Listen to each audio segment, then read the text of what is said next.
On this episode, powered by BetUS, the Miami Dolphins cannot make the same mistake they made last offseason when it comes to taking care of a certain player. We are going to talk about that in depth. Also, we're going to talk about Chris Grier not being at the NFL Combine. If the Tyreek trade out of Miami is really gaining some steam because it's popping up on a few places you wouldn't think it would. Plus, RG3 makes a bold statement in the age-old long discussion of who you would take, Tua or Justin Herbert. We'll talk about it all. Smash that like button, subscribe if you're new, and let's get into it.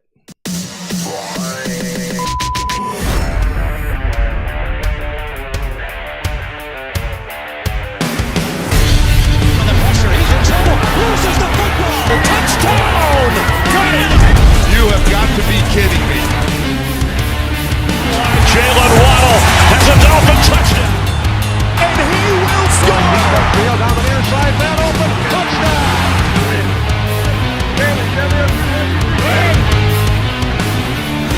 The run from Tua Tagovailoa. Touchdown! He's going deep.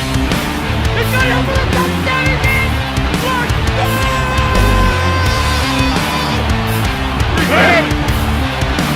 Tagovailoa trying to make up for it. Fire to the end zone. Touchdown! Touchdown, Dolphins! Beautiful day to be a Dolphin fan. Let's go!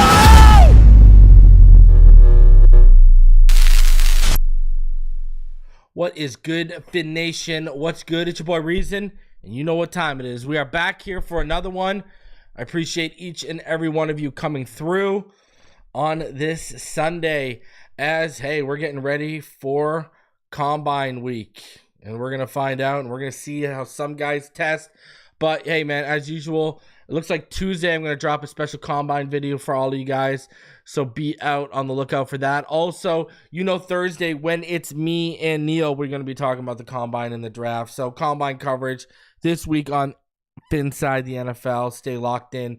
Stay tuned in. And as you come through, smash that like button. We are under 50 away from 17K. We're trying to get there, and we're trying to get to 20K on that push to 20K. Why? Because guess what? I want to do a big giveaway for a bunch of y'all. So let's get there. Smash that like button if you're new. Subscribe. You already know what time it is. So we got a lot to get into today. I got my dates screwed up. I thought my daughter's recital was yesterday. It was today. That's why I said I was coming today, and then I ended up coming later than I wanted to. This show would have already happened earlier in the day, but c'est la vie. Here we are. So let's talk about a few things. If you didn't see yesterday, I had time. I had time on my hands yesterday when it came, like, listen, you know, I spent pretty much all day, you know. I know people want to either comment on it today or comment it on the middle of the night when I'm asleep, but, man, I gave y'all all day to talk, and I responded to a lot of y'all. I had some, you know, I was dug in yesterday, man. I was dug in because I was just seeing pure nonsense, you know, and I talked about this on the channel. This whole discussion about Tyler Warren at 13 and now sign Najee Harris. Man, I'm going to tell you all a few things. Number one, I like Caleb Johnson more than anyone probably in this community in this draft when it comes to that running back room, and I still wouldn't draft him. You got Jalen Wright. You know, I wouldn't be looking at a guy until the 5th round. You know, I came in, I talked last week on Twitter and on here about Bashal Tutin. You know, he's going to test off the charts at the Combine this week, so I don't even think we'll have a chance for him on day 3. You're going to draft a guy on day 3, whatever, you know. But, you know, we ain't spending a pick in the first 4 rounds on a running back. As far as tight end goes, let me say this. What's going on, Michelle? Let me say this, okay? Listen, and I made this point, and I'll make this point again. Everyone knows who's going to make the man crush. One of the guys who's going to make the man crush list. If you watch my channel and you watch it, you don't even have to watch it religiously. You can watch it sporadically, and you've heard me talk about this guy. Everyone knows Gunnar Helm is going to make my man crush list at tight end, okay? Let me ask you this. Why the hell would I spend a 13th overall pick on a tight end who, mind you, is not Brock Bowers generational? Why would I spend a pick on a Tyler Warren at 13th overall, or hell, if you're in love with Colston Loveland, why would you spend a pick on Colston Loveland in the first round as well when you already got Jonnu? You know they're not going to, they'll let Durham walk, but you guys all know, look deep down in your hearts, look at what they did with Robert Jones, look what they did with Liam Eichenberg. Julian Hill ain't going anywhere, okay? He might go down to tight end 3, but he ain't going anywhere, okay? So let's get that, okay? You really think they're going to go get a tight end 2 at 13? Are you nuts? And let alone one who isn't generational? Are you crazy? Let alone one who isn't even in the consensus. And people are like, oh, Tyler Warren is a consensus. Just because a couple people on X told you that Tyler Warren is the best tight end in this class, including me, I think he is tight end 1, does not mean he's the consensus. You want to talk about a consensus? That was Brock Bowers. All 32 teams, not only was Brock Bowers the best tight end in the class, like I told all y'all last year, he was a top 5 player in that class. And that's why you saw him be the best in his position in year 1. I told y'all this before he's even drafted. He's one of the. That's why I was saying, hey, if he's in shooting distance, he falls a little bit. I was preaching all last year. You trade up for that because he's a top 5 player in the draft. Now he got to 13, whatever. Tyler Warren is not that. Colston Loveland is not that. And I'll go even further. Now, no one has called out John Embree and Frank Smith for the results in that tight end room more than this guy. Go on whatever platform you want. I've been calling out since last year. Not just this year, when everyone saw Jonnu pop off, and everyone saw Durham fall off a cliff, and saw what Julian Hill really was. I've been calling it out for 2 years now. Okay? And I'm going to go farther. If you can't take, you got a pick in the 3rd, you got 2 in the 4th. If you can't land a guy like Gunnar Helm in the 3rd or 4th, now I think he's going to potentially go in the 2nd. People are starting to wake up to him, I'm noticing in the draft community too. So, okay. What's the point of having John Embree and Frank Smith with their resume for tight ends if they can't take a guy like Gunnar Helm in the 3rd or 4th and turn him into exactly what we need? He can play as a big slot. He can play in line as that Y that everyone keeps preaching about. That's why you got to take Tyler Warren at 13 because he play Y like he's the only one in the class that can in-line block, please. But my whole point goes back to our coaching. What is John Embree doing here? What is Frank Smith doing here if they can't get that right? They already screwed up by letting the only guy who's contributed at the NFL level, Elijah Higgins, walk to continue with projects like Tanner Connor and Julian Hill that have resulted in zilch. So I ask again, if you can't take a stud and land a stud like Gunnar Helm, late day 2 or early day 3, and turn that guy into what the tape says he can become, what are we doing here with these guys? Get him out of Miami. With the minds and the resumes with tight ends these guys have, in the deepest tight end class in decades, there should be even more no need to spend a top 15 pick on a tight end. Period. End of discussion. And again, I'm going to talk to all these people. Understand draft value. Do you know why Brock Bowers went in the top 15? Because he was what I said he was, generational. Yes, this tight end class is the deepest in decades, but you can't sit here and point and say generational. No one wants to talk about it. You know what a massive problem for Tyler Warren's going to be at the next level? I'm going to tell you right now. He's not a very polished route runner, and he doesn't separate. That's going to be an issue.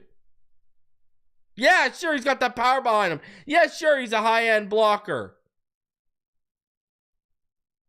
But you look at Gunnar Helm after the catch. You look at Gunnar Helm as a route runner. He can separate a bit better. He's a better playmaker after the catch.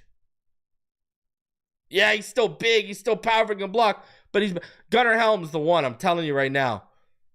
In the right situation, we're going to look back on this draft and we're going to say Gunnar Helm was the one.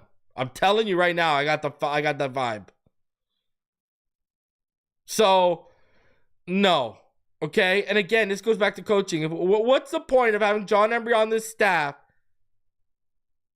if we got to take a tight end at 13 in the deepest class in decades? That makes no sense. I'm going to tell you right now, I like the upside of Mason Taylor if he becomes a better blocker more than Tyler Warren. I really do. I think Mason Taylor in the second or third, or Gunnar in the third or fourth, are far better value. I really honestly do. For where they will be picked, to what their ceiling and potential could be. I mean, think about it. Listen, I know it hasn't turned out yesterday, any day, the way we wanted it to. But when again, you look at John Embree and Frank Smith, this should be the place for tight ends to land. You know, go look at Mark Andrews. Go look at George Kittle. Go look at Gronk. Go look at Kelsey. Were any of these guys 13th overall picks, top 15 picks? Please. Please. Stop the nonsense. I'll tell you one guy I'm falling in love with more and more at 13. Just Armand Membou. I'm sorry. I'm just falling in love more and more with that pick at 13, man. I really am. I really am. Like I'm telling you, he's my OT2 right now, and I haven't finalized. I don't finalize till I put my big board up, and there's only one guy on all the big boards I've pretty much listed out. I've done about 4 big boards so far. No, you know, they're not finalized technically until to put them out, but they're finalized behind the scenes. Armand Membou is the only one that's itching at me. Hey man, put me one. Hey man, put me one. You know? So, man, I'm telling you, that kid, when you talk about what we need and what we're missing, that right there is that's him, man. And I know I've been talking about him for a while on this channel. I mean, this is a guy who can play right guard, kick out to right tackle. You know, I think he's got more power than Calvin Banks. You know, I look at Membou and I'm just like, holy jeez, man. Like, you put this guy at, I'm gonna be honest with you. By the time I drop my big board, he's probably gonna be my OT1. Because it's him or Will Campbell. It's like literally here with Will Campbell, they're neck and neck. And by the time I release the video, everything else is set behind them. Everyone's set. Those are the only two I'm struggling with. And he's what we need. He can fit at right guard next to Austin Jackson. And then when Austin Jackson goes down, you kick him out to right tackle. He's literally exactly what we need.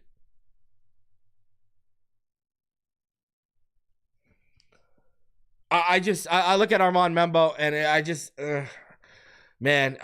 he's going to be my OT1 when this is all said and done and I put my big board out. I already know it's coming. And I was in love with, I literally just, you know, when you watch the film a few times and you can't stop thinking about it, you know how it's going. So I'm telling you, at 13, I'm pretty much lining up with, you know, my 2 dream picks. Like if they fall, would be Will Johnson and Tet McMillan. My realistic could be on the board. Is I want one of those top 3 tackles. I want Campbell, Membou, or Banks. And it's probably going to be Membou, Campbell, and Banks in that order is what I'd want. And then, you know, I'm good with Starks And I'm good with Grant. That's what I'm narrowing down to, that little field right there. My 2 dream picks, and then, Grant, one of those 3 tackles, or Malachi Starks make a ton of sense for me there at 13-2. I'm going to lock it down and figure it out. And as we get closer, free agency will help that out too. But prior to free agency, that's where I'm leaning right now. It really is. And, speaking of tight end, guys, there is word that no, I'm not taking Ashton Jean-T. I'm sorry. I can't. And I'm going to have a Patreon update for you guys this week. And I'll tell you why I wouldn't and why they're not going to. If they're not taking Ashton Jean-T if he's on the board. I'm telling you that right now. Be prepared. If you want that, be prepared to watch if he's on the board that they do not take that. And I know this on pretty good information. But we're talking about the wide receiver room. The way it's looking, there is real buzz right now that there might not be a run on receivers until the low teens. Like, there is a real possibility. I want people to realize this. There is a real possibility that the Miami Dolphins pick at 13 and they might have the whole lot of wide receivers in the NFL draft to pick from. And I've been trying to warn you guys about Emeka Buka. Ted McMillan would be another one. And this is all based off of what I knew about last year's draft where they were really interested in Roma Dunze. I would just, if they got the whole, think about this. Like, let's say 2 of the top 3 tackles go. All right, however you want to have it between Membou, Banks, and Campbell. Let's say they go. Let's say Johnson's gone. Let's say, obviously Mason Graham's gone. And all of a sudden, like, I know people have talked about Jahdae Barron. No, I think he projects best as a slot in year 1. Yeah, he can eventually go to the outside, but I think that's a year 2 or year 3 look, and I'm not taking a slot that high. Now, me and Neil have talked about this on this channel for months. We do think that Grier's going to really like Benjamin Morrison. I wouldn't be shocked if he likes Siobhan Revel a little bit. I do think that's rich at 13 for those guys. I think you can trade back, still get one of those 2. They might look at Kenneth Grant. Hey, could we trade back? But Kenneth Grant's another one where at 13, do you want to risk it? Because Kenneth Grant's got ceiling where he could be the best defensive tackle in this class, right? When you look into him. So my whole point is you could get into position where you either trade back, settle for a pick, or take the best wide receiver on your board because you have the whole wide receiver draft untouched. Like, it could get pretty interesting there. Just like it could get pretty interesting at 48. Now, I think 4 quarterbacks are going to go in the first round. I think Cam, Shedeur, Dart, as well as Milroe. I think all 4 of those will be gone by the first 5 picks of the second round. So I think if one of those guys is on the board, either someone in those first 5 picks is going to take them or someone's going to trade up. Okay? But really interesting here. Think about this. We need a backup quarterback. We need a developmental quarterback. 48. You might be in a real interesting spot. What if Milroe's still on the board? I'll do you one better. There are serious character concerns for 2 guys in particular in Walter Nolan and Mike Green. Okay, Mike Green, look into why he came to Marshall. He had to leave his past school because of an incident. He was basically kicked off the team. And then you look into the Walter Nolan stuff, you don't hear great things about off the field. But hey, Jalen Carter, you didn't hear great things about the field. Look what he is. T'Vondre Sweat, you didn't hear great things off the field. Look what he's been in the NFL. So my whole point is this. Imagine you're sitting at 48 and you got a legitimate chance at Mike Green to pair with Chop as your future edges. Walter Nolan to pair inside with Zach Seiler. Or Jalen Milroe to be that toolsy backup that you hope you can develop for, 2 years and then maybe see what you got. And the character concerns are not smoke screens. They are legitimate. This stuff has happened the past 2 years. Jason Newton fell because of character concerns, which I divulged to all of you guys last year. As we've seen other people like I've talked about. All right. T'Vondre Sweat has dropped because of character concerns, and what I'm hearing about Mike Green and Walter Nolan is real. It is real. There are legitimate character concerns. So, I mean, man, you could be in a position at 48. It's crazy. And speaking of the quarterbacks and the first 4 quarterbacks going on, I tweeted this out, and I really hope people caught feelings. I really hope they did. All the people who try to paint Tua Tagovailoa as a spot thrower because they don't know the position and don't know that you're taught to throw to spots and don't realize they're telling on themselves that they don't know football. All those same people who are the same ones that have been screaming, oh, we need Shedeur Sanders. We need Deion's kid. We need Shedeur. We need... Tell me you haven't watched Shedeur Sanders without telling me you haven't watched Shedeur Sanders. Shedeur Sanders has a worse pocket presence. Instead of drifting side to side in the pocket, he drifts all the way back like it's a Madden and turns a 4 to 6 yard loss into a 12 to 18 yard loss. Zero pocket presence. He's not athletic.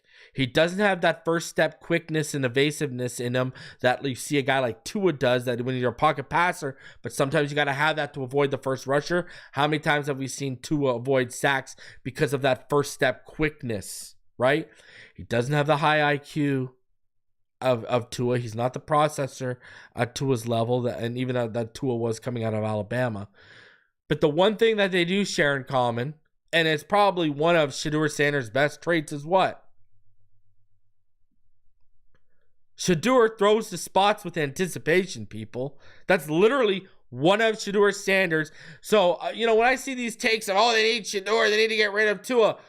So you want a far lesser version of that spot thrower you hate? That's what you want?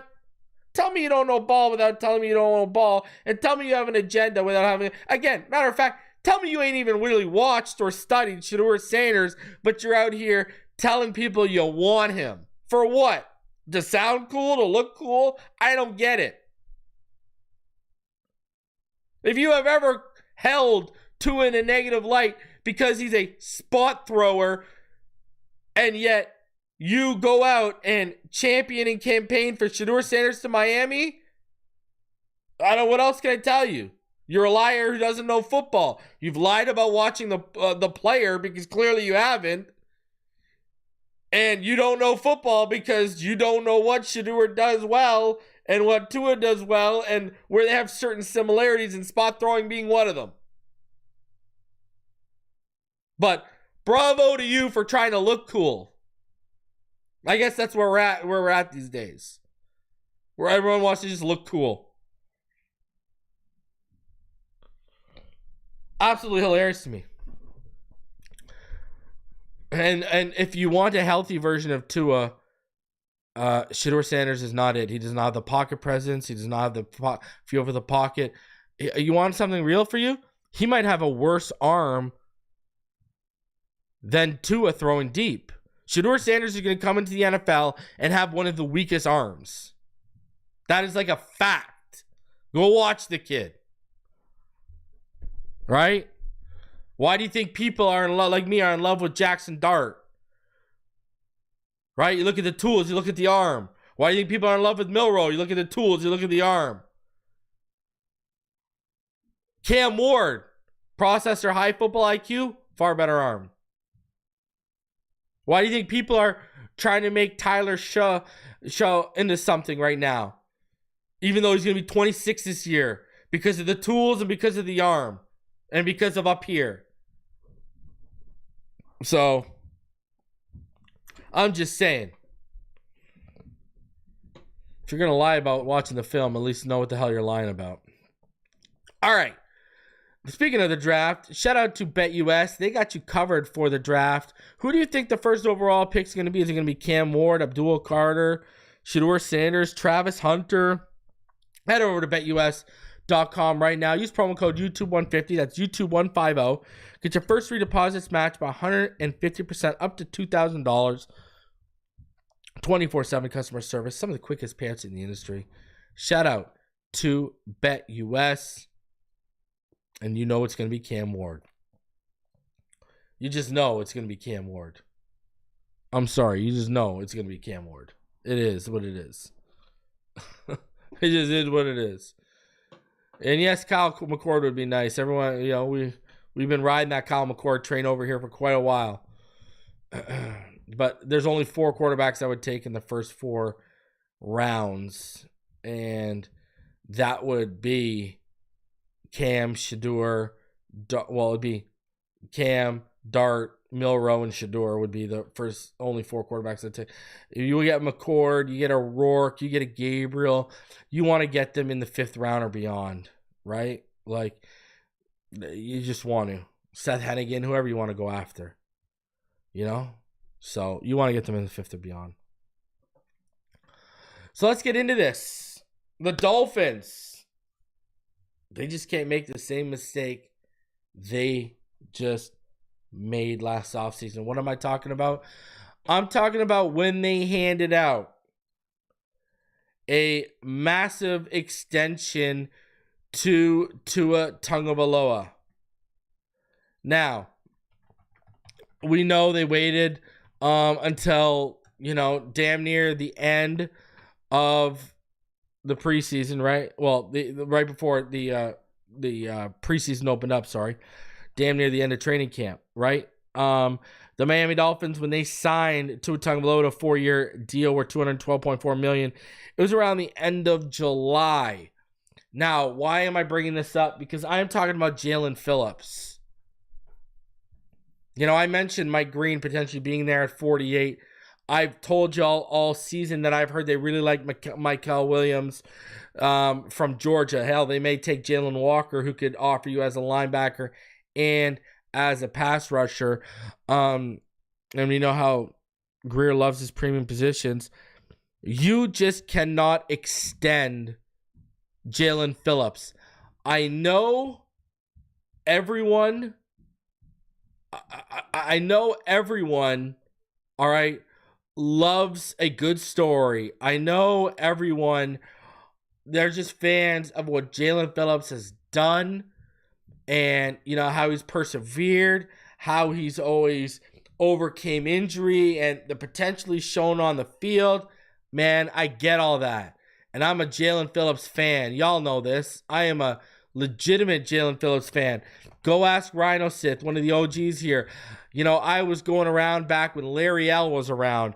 I was going into spaces when people were saying that they wouldn't have taken him with the pick we ended up using on Javon Holland. People were saying that.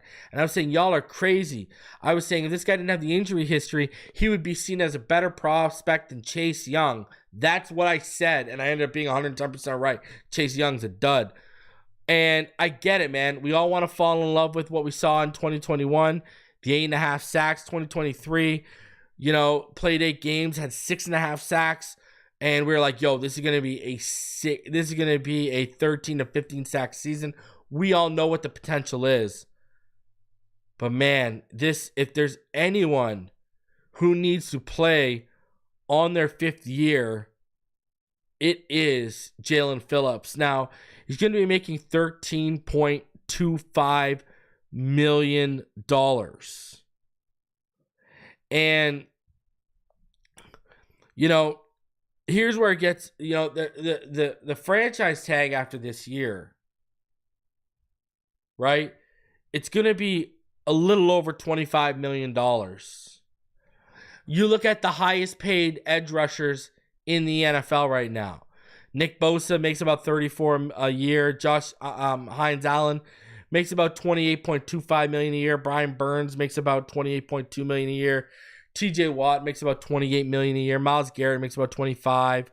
Montez Sweat makes about 24.5. Bradley Chubb makes 22. Bradley Chubb right now is the 10th highest paid when you're just going on an average per year. He is the 10th highest paid. Now, Khalil Mack is going to be a free agent. There's rumors that Joey Bosa is going to be cut by the Chargers.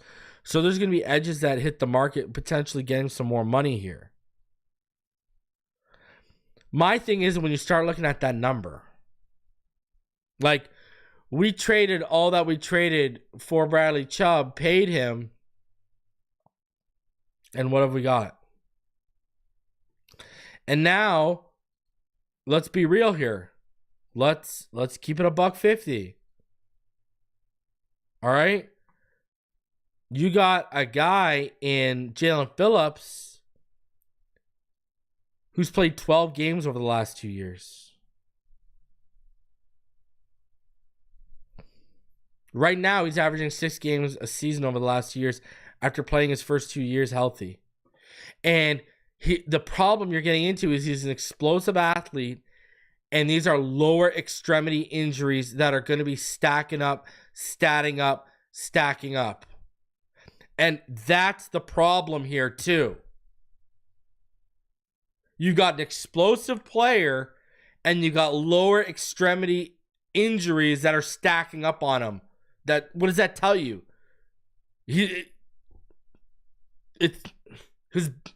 explosiveness is being chipped away at.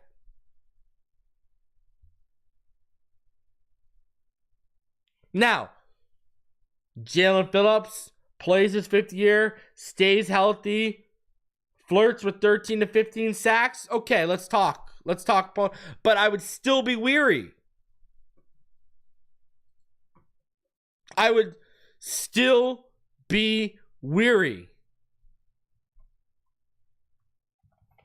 You know? Like, to get into that top 10 range means you got to pay him $22+ million a year on average. You made Tua by a year average. We're not talking about guaranteed money. You made Tua Tagovailoa basically number 5. Right? Dak, Joe Burrow, Jordan Love, and Trevor Lawrence are higher than him. He's right in line with Jared Goff, right above Justin Herbert. Now, Tua Tagovailoa has led the league in passing yards. Tua Tagovailoa has led the league in passer rating. Tua Tagovailoa has led the league in completion percentage. Tua Tagovailoa has clearly elevated a ton of players around him, including Tyreek. And he was our first Pro Bowl quarterback in 30 years. Jalen Phillips. And he played in a playoff game, did Tua. Jalen Phillips didn't play in a playoff game. Jalen Phillips hasn't led the league in any major statistical category at edge.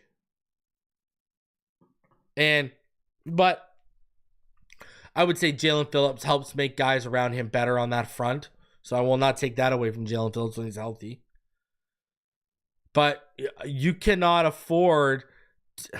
Here's the problem. Even if he stays healthy this year, can you afford to make him a top 10 paid edge? Now, that's a rhetorical question. Yes, you can. You'll be able to clear up the money. That's not what I'm asking. What I'm asking is, can you afford to lock down into that? That's the real question. Can you afford to lock down into that deal? And this is why I mentioned a guy like, what if Mike Green's still sticking around at 48? What if Mo Kamara takes a step forward this year? Hell, what if they go draft? Well, I know he's not a long-term solution, but they're probably going to make a run at Judon because they tried to last year.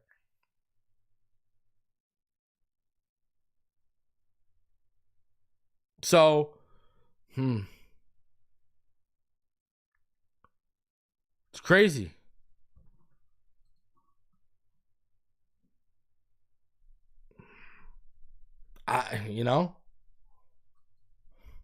It is crazy. It really is. And listen, I love Jalen Phillips, but I just don't think you can. And even still, if he stays healthy this year, I would be very weary. Because if he stays healthy this year and he gets 15 sacks, he's going to want top 10 money.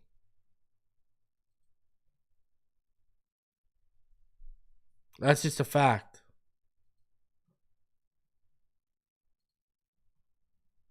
He's going to want top 10 money.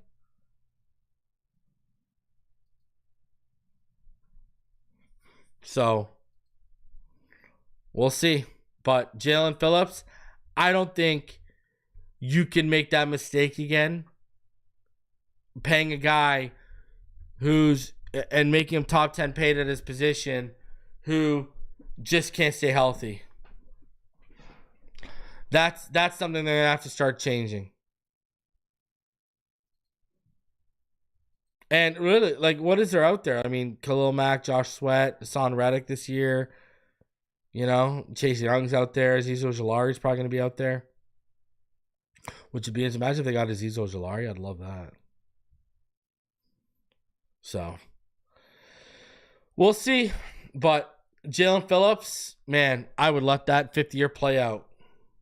I wouldn't even play with that. And even if he performs on that 5th year,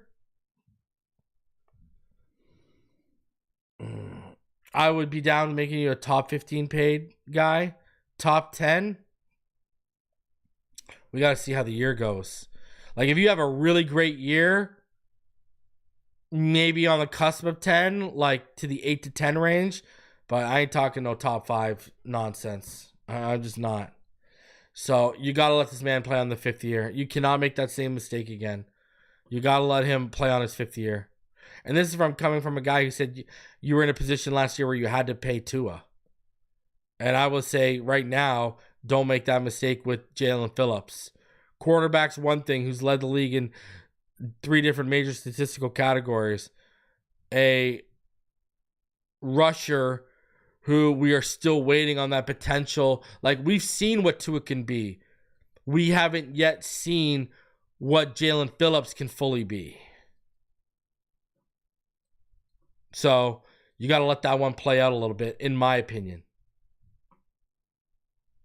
And I know people, that's not going to sit right with people because women love him in this fan base. Fans love him. I get it. I don't know.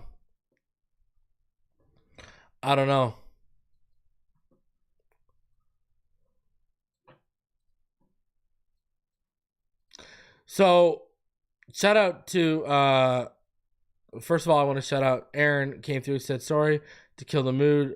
Just want to take reason, everyone. All the thoughts and prayers.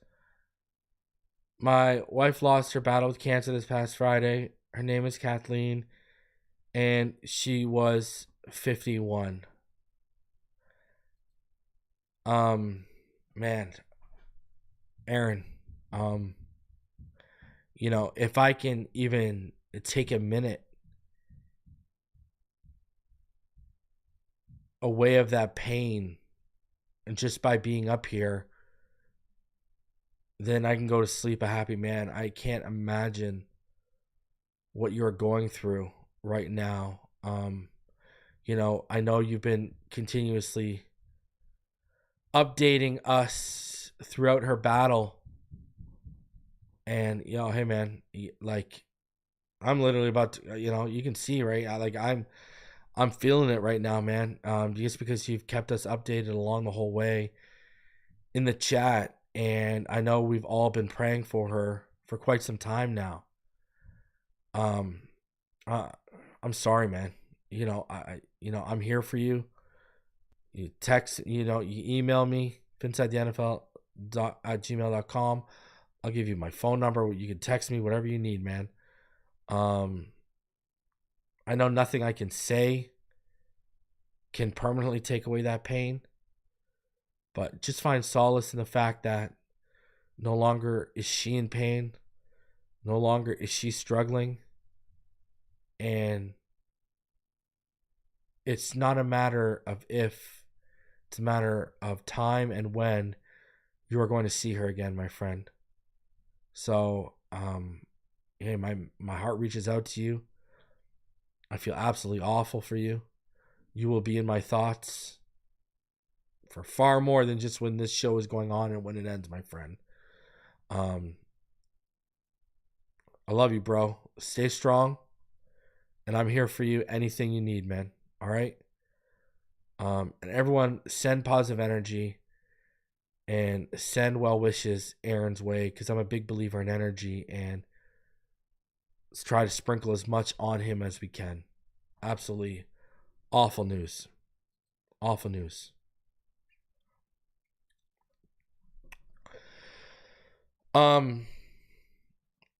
Speaking of, now we're going to go into Tyreek here. You know, I saw, I'm trying to find this comment here earlier. Someone said, you know, Tyreek getting traded, check the Dolphins media out, especially the Madrid promo, to H.N. Waddle not Reek. He's gone and good riddance. And they're starting to sprinkle it out. Like, look at this. NFL.com. Like, NFL.com. Micah Parsons, Tyreek Hill, DK Metcalf among NFL stars who should be traded this offseason. And you come down here to Tyreek Hill. Tyreek Hill's public expression of frustration at the end of a down season for Miami made it seem like he could soon be headed for a new home. Since then, a good amount of cold water has been dumped on that notion, thanks in part to public comments by the 5-time All-Pro and the team, but has not been definitively doused. And I still kind of like the idea of moving him if the price is right. Yes, he's turning 31 in March and just failed to top 12 yards per catch and 6 touchdown grabs in the same season for the first time since his rookie year. Still, he should have plenty of value as a final piece for a team that's on the brink of winning a Super Bowl. And let's be honest, that description does not fit the Dolphins. Hate to break it to you, but they play in the same conference as the Chiefs, Bengals, Ravens, Bills, and Broncos. So which trading partner makes the most sense? Wait for it, the Kansas City Chiefs. On one hand, the Chiefs proved twice that they can win the Super Bowl without Hill. On the other hand, a steady dip in explosiveness since they traded into Miami in 22 finally caught up with them in Super Bowl LIX when they finished with the second lowest yardage total of Patrick Mahomes' playoff career. Kansas City has other jobs to do, like beefing up Mahomes' protection, and Xavier Worthy showed promise as a rookie. But hey, maybe it'd be a good idea to give Mahomes more capable receivers, especially with Travis Kelce's future up in the air. It's not like they're shy about bringing back former pass catchers or taking swings on the trade market. As for Hill, perhaps he's realizing he should have never left KC in the first place and might welcome a return like Vin Diesel coming back in the Fast and Furious franchise. Sometimes you just need a little time away to recognize what you have. So, I mean, they're plastering this all over NFL.com that, yeah, man, he should be traded this offseason. He should be traded this offseason. Now, when you go over to, I don't know if you guys heard, but the rumor on the street is 33rd Team is getting rid of all their content creators, and they're actually going to turn into like a consulting firm. That's apparently like what's going on with 33rd Team right now. But they're another example of, they've said we should trade Tyreek. And then another one that came really surprising me was Spot Track. Yes, the site that focuses in on contracts. This is what they said. The Miami Dolphins have already trimmed a few veterans from the roster as they work to become compliant in March. But this offseason is about making an expensive football team more competitive in the AFC as well. Hill still has separation, speed, and a ton of ability, but for one reason or another, wasn't given a lot of opportunities to put that on display in 2024 within this Miami offense. If a team or two is willing to overpay a bit on the trade market, the Dolphins seem open to having someone take on the $28+ million owed to Hill in 2025. So, what does that tell you? Spot Tracker's reporting that the Dolphins are willing to trade Tyreek if someone is willing to take on his contract. So, like, you got all the way from NFL.com, and you know things that go up there for a reason, all the way down to a website that's main thing is talking about contracts, basically indicating from what they've heard, if someone's willing to take on that money, they're willing to move off.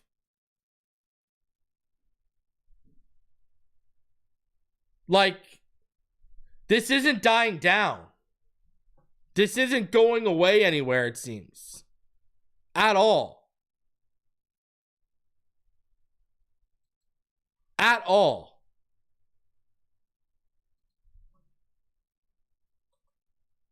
So, I don't know. You know, I'm telling you, if that right deal comes across, it's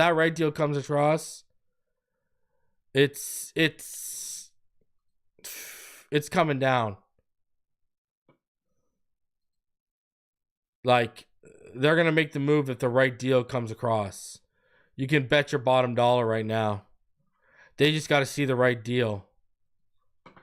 And listen, I've said this before, 25 to 100 is the bread and butter of this draft. If you can get more picks in there,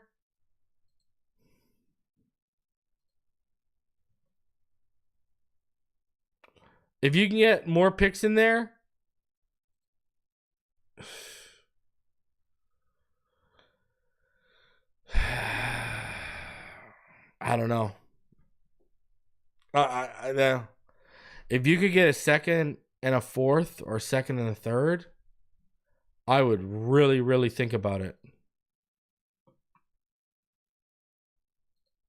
I would honestly really, really think about it. I'm not even lying. I mean, man, you could add so much. You could add so much in that range. So, but I've said this before. Do you really see them in a desperate year, in a year of desperation, where their asses are on the line? Do you see them giving up arguably the most dynamic player in Dolphin history, or at least since we had Ricky? I got a tough time seeing them do that. That's why I think, like, listen, if they had like job security and Grier and McDaniel knew they would be here beyond next season, I think they would seriously probably, then I'd think you'd see real work into Tyreek being moved off of. But because they may be gone, I don't think they see that as an addition by subtraction type of situation. I've said this before. So I don't know how much, like, I don't know if I see them doing that. Like, I know it's still being put out there, but again, this stuff could be putting out there by the team, and they're trying to put feelers out there and see what's coming back to them. But I'll tell you right now, they ain't trading them for a fourth or fifth. Now, I think if someone came with like a first and a third, I mean, they'd send them on, no matter what the situation, they'd send Tyreek packing. But you're not going to get a first, a second and fourth. Yes, you like it. And if you were going to be here and had guarantee of more than next season, I could see you making that trade. But because there's no guarantee beyond next season for McDaniel and Grier, I feel like they would need to know, to move off Tyreek Hill, they would need to know they're getting an impact player. That's how I look at it. They would need to know they're like, if you told them, hey, you can move off Tyreek and get a second and fourth, and like the best receiver in the draft is going to fall in your lap at 13, or, you know, you could trade Tyreek for a third or a fourth and a impact cornerback to replace Fuller, I could see them doing that. But I don't know. I just don't see them trading him for a non-impact player, even if it's a second and fourth, because we don't know what those players are going to turn into with their asses on the line. I feel like they need some, like, they probably look at keeping Tyreek Hill as a more of a secure move towards their job than not. So, I mean, we'll see. But that's how I feel. I don't know if I make sense, if you get what I'm saying. But, you know. And again, I've said I would trade Tyreek Hill. but you got to understand, you got to not be subjective, and you got to be objective, step back, you got to look at the situation. So, I said I was 60-40, I would trade Hill. It was, I believe, my direct quote. But, you got to think about it. They're thinking about their own asses. They're not thinking about us.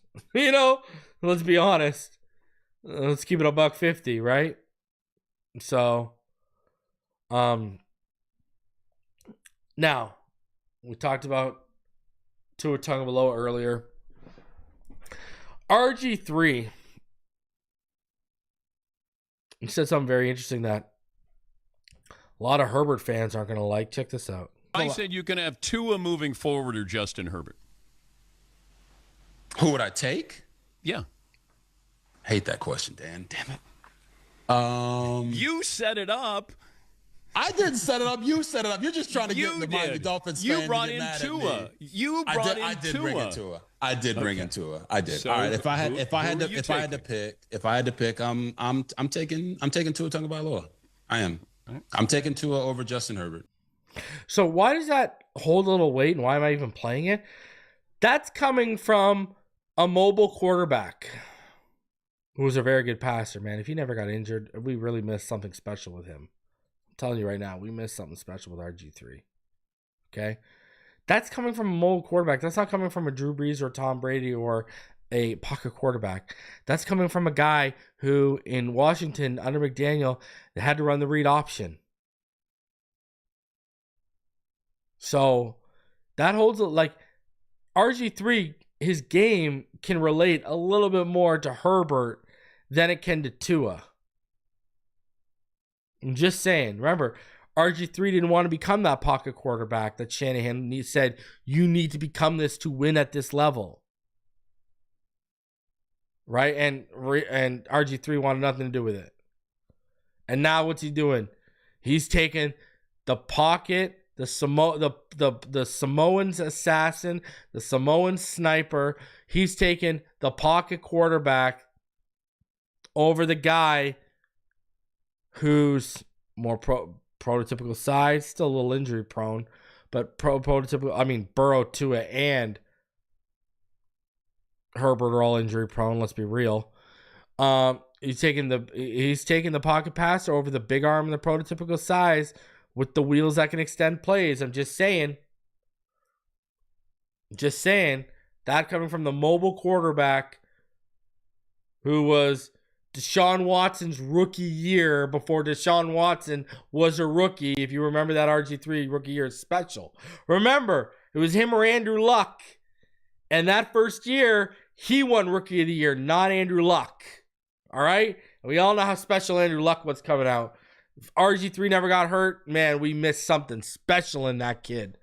I was a huge RG3 fan. I loved RG3 and Andrew Luck. I thought they had the chance to be the best 1-2 quarterbacks out of a draft potentially ever. Like I was very high on both those guys. Very, very high.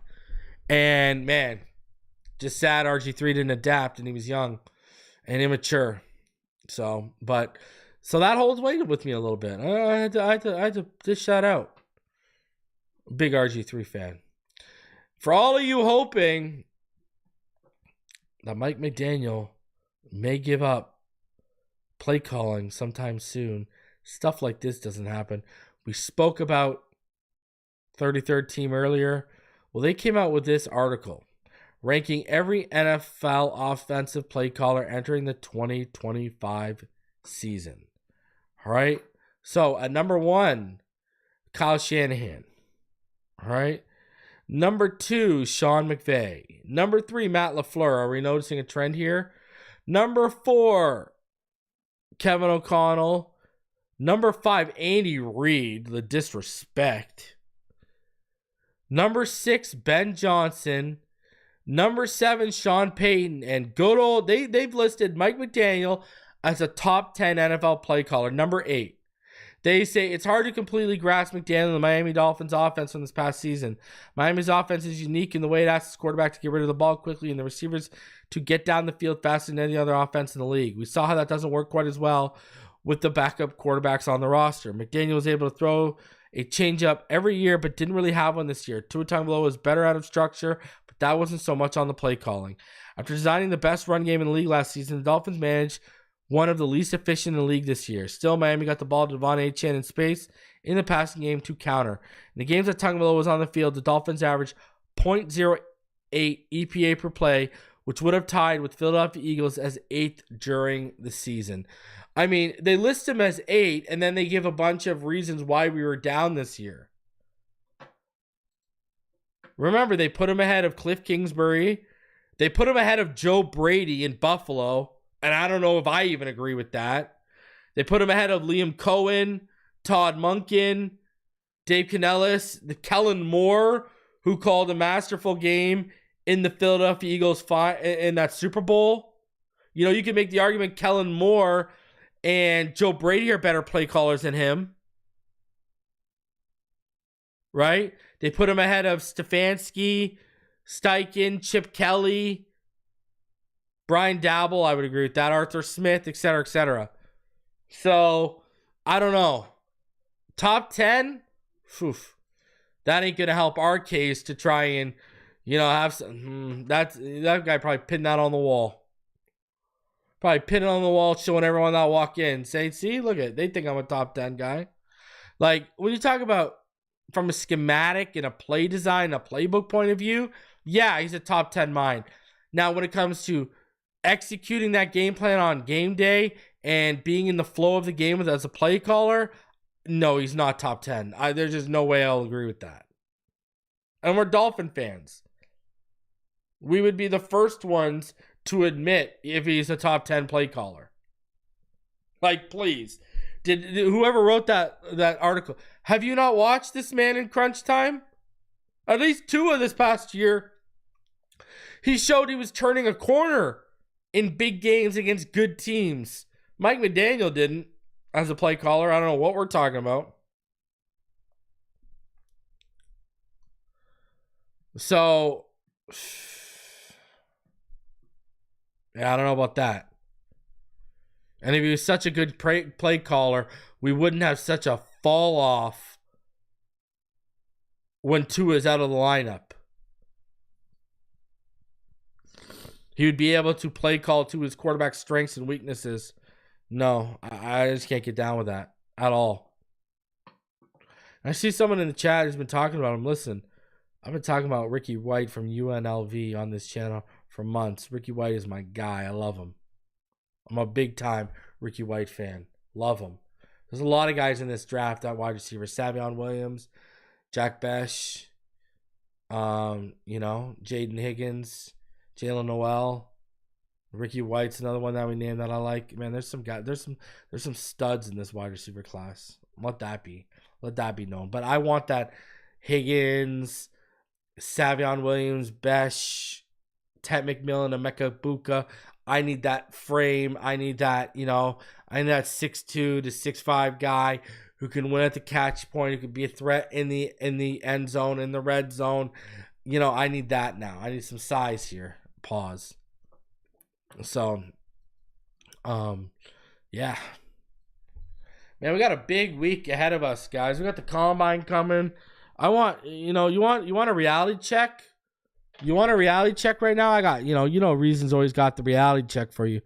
Check this one out. I got it for you. As of Sunday, February 23rd, we are 4 days from the combine.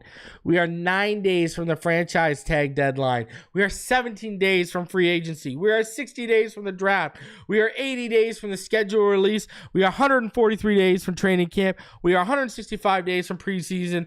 We are 193 days from the opening of the 2025 season. But look at that. 17 days from free agency, 60 days away from the draft. It's time to get to work, and it starts this week. Tuesday, I'll be dropping my players to watch at the combine list.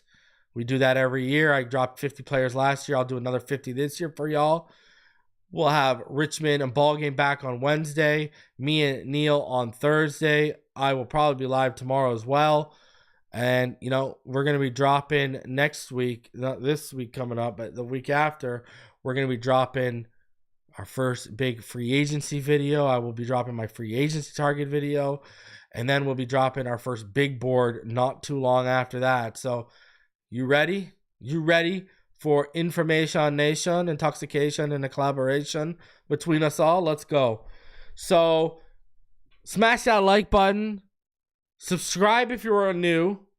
We are under 50 away from 17K. Let's get there. I want to get to 20K and do a multiple winner giveaway, so let's get there. So smash that like button. Subscribe if you're new. And we got a lot of content coming your way. You already know what time it is. Fins up all day, every day. Shout out to BetUS for sponsoring this channel. Shout out to all of you for taking the time out of your day to watch it. Love y'all. And I will see each and every one of you on the next one. Patreon's channel members, 3 takes update coming this week. Be on the lookout for that. All right. Fins up. I'll see you on the next one.